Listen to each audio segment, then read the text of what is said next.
আসসালামু আলাইকুম প্রিয় দর্শক। তুর্কি আঙ্কা-3 স্টিল ড্রোন সবাইকে চমকে দিয়েছিল, কারণ আমেরিকা, চীন, রাশিয়া, ফ্রান্স, ইরান এবং ব্রিটেন ছাড়া বিশ্বের অন্য কোনো দেশ এখনও এ ধরনের কমব্যাট ড্রোন উড্ডয়ন করাতে পারেনি। টেকনোলজি ডেমনস্ট্রেটর কিংবা মকআপ তৈরি করা এবং অ্যাকচুয়াল এয়ারক্রাফট উড্ডয়ন করানোর মাঝে অনেক তফাৎ আছে। যেমন ইন্ডিয়া এমন একটি ড্রোন প্রোগ্রাম লঞ্চ করলেও তার উড্ডয়ন এখনও করাতে পারেনি। যাই হোক, আঙ্কা-3 ড্রোনটি অনেক কারণেই খুবই সিরিয়াস একটি ওয়েপন সিস্টেম। এটি তার শত্রুবাহিনীর জন্য সাক্ষাৎ যমদূত, কারণ এর আঘাত থেকে রেহাই নেই। আঙ্কা-3 টেকনিক্যাল ডিটেইলস এবং এর ফায়ার পাওয়ার সম্পর্কে দেখাই চলুন। প্লাস কেন এর হিট থেকে এনিমি বার্ডি বাঁচতে পারবে না সেটাও দেখাবো। Before jumping into the main part of this video, please subscribe our channel and share our videos.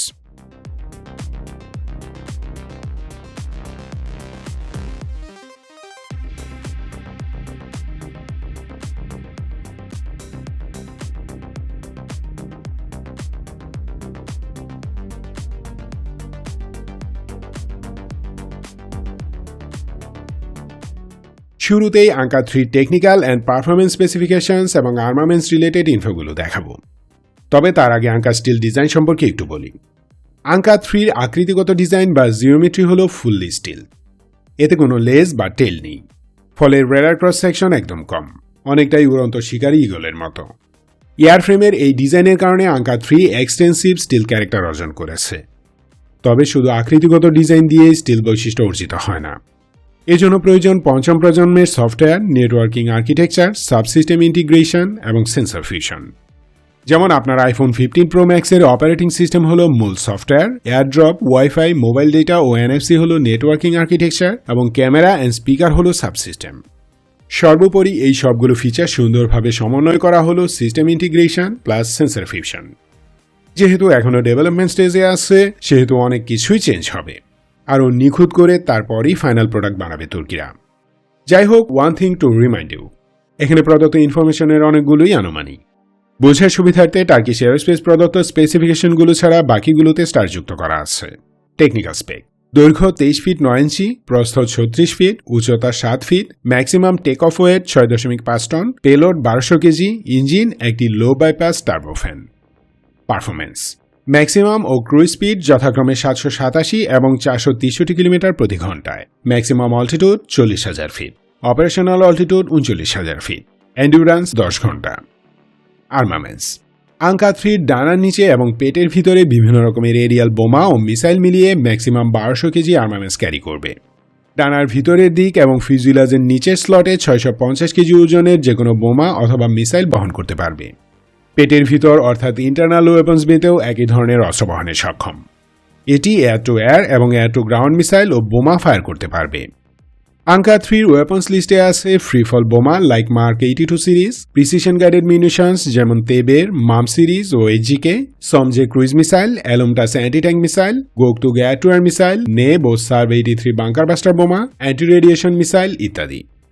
মোট কথা, আঙ্কা-3 এমন সব আর্মামেন্টস ক্যারি করবে যা দিয়ে এনিমি পার্টি স্থির ও চলমান সকল টার্গেটে হিট করা যায়।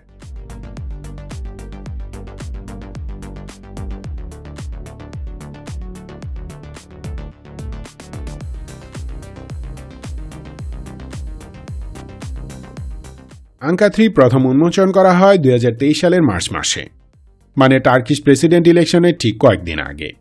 তাই প্রথমে সবাই একে এরদোয়ানের পলিটিক্যাল স্টান্টবাজি হিসেবে নিয়েছিল। কিন্তু by time Turkish aerospace industry দেখিয়ে দিয়েছে যে আঙ্কা-3 আসলে একটি ফিনিক্স, কোনো টার্কিশ পলিটিক্যাল স্টান্টবাজি নয়। তাই তুরস্কের প্রতিপক্ষদের এটা মেনে নিতে কষ্ট হচ্ছে যে টার্কিশ এভিয়েশন ইন্ডাস্ট্রি অতি অল্প সময়ে এমন একটি ড্রোন তৈরি করতে সক্ষম হয়েছে যা এখনও অনেক উন্নত দেশের স্বপ্ন। টার্কিশ এরোস্পেস ইন্ডাস্ট্রি আঙ্কা-3 মতো উচ্চ প্রযুক্তির স্টিল ড্রোন ডেভেলপ করতে পেরেছে মূলত কয়েকটি কারণে। প্রথমত, টাই সহ বেশ কয়েকটি তুর্কি মিলিটারি এভিয়েশন ইন্ডাস্ট্রি আমেরিকার জয়েন্ট স্ট্রাইক ফাইটার প্রোগ্রামে যুক্ত ছিল। সেখান থেকে মহামূল্যবান প্রাযুক্তিক জ্ঞান অর্জন করেছে তারা।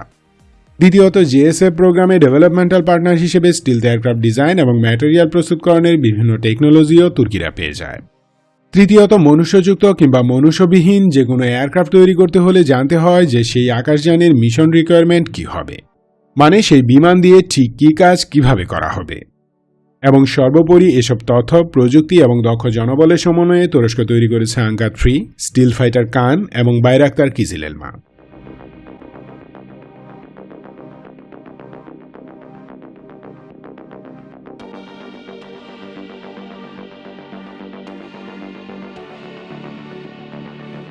Anka-3 ওয়েপন্স লিস্ট থেকে এর যুদ্ধ সক্ষমতা সম্পর্কে একটা আইডিয়া পেয়েছেন।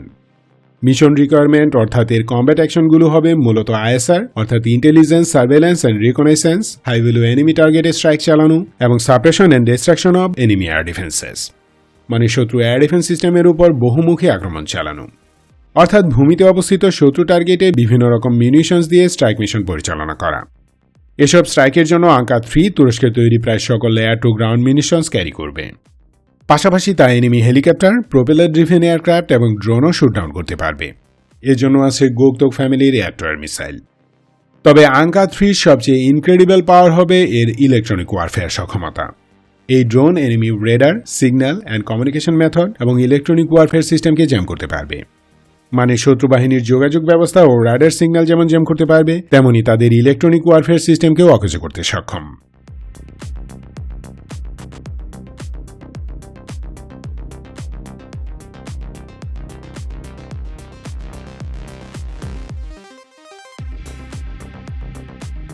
কোনো স্ট্রাইক মিশনে Anka-3 ফুললি স্টিলথ মোডে যাবে। নিঃশব্দে এনিমি টার্গেটে স্ট্রাইক চালিয়ে ফিরে আসবেন নিরাপদে। বুঝেননি, রাইট? ওয়েল, এক বা দুটি Anka-3 তার পেটের ভিতর অস্ত্র নিয়ে শত্রু এয়ার ডিফেন্স সিস্টেমের কাছাকাছি গিয়ে ইলেকট্রনিক অ্যাটাকের মাধ্যমে এনিমি রেডার সিস্টেমকে অকেজ করে দিবে। ফলে শত্রু অন্ধ হয়ে যাবে, দেখতেই পাবে না যে আকাশে শত্রু এয়ারক্রাফট উঠছে। এরপর Anka-3 তার ইন্টারনাল ওয়েপন্স বে থেকে মিসাইল বা বোমা লঞ্চ করে সেই রেডারকে ধ্বংস করে দিবে। এবং কোনো স্যাম সিস্টেমের রেডার যদি ধ্বংস হয়ে যায়, তাহলে সেই এয়ার ডিফেন্স সিস্টেম থেকে কোনো ইন্টারসেপ্টর মিসাইলই ফায়ার করা যায় না, কারণ সেই মিসাইলকে গাইড করার মতো কেউ থাকবে না তখন। এরপর Anka-3 ও তার সাঙ্গপাঙ্গরা শত্রু বাহিনীর উপর বেধড়ক বম্বিং করে নিরাপদে ফিরে আসবে। সো Anka-3 হাত থেকে রেহাই পাবার সম্ভাবনা একেবারে কম।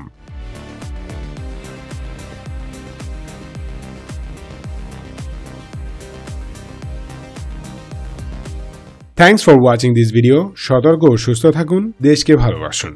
বাংলাদেশ চিরজীবী হোক।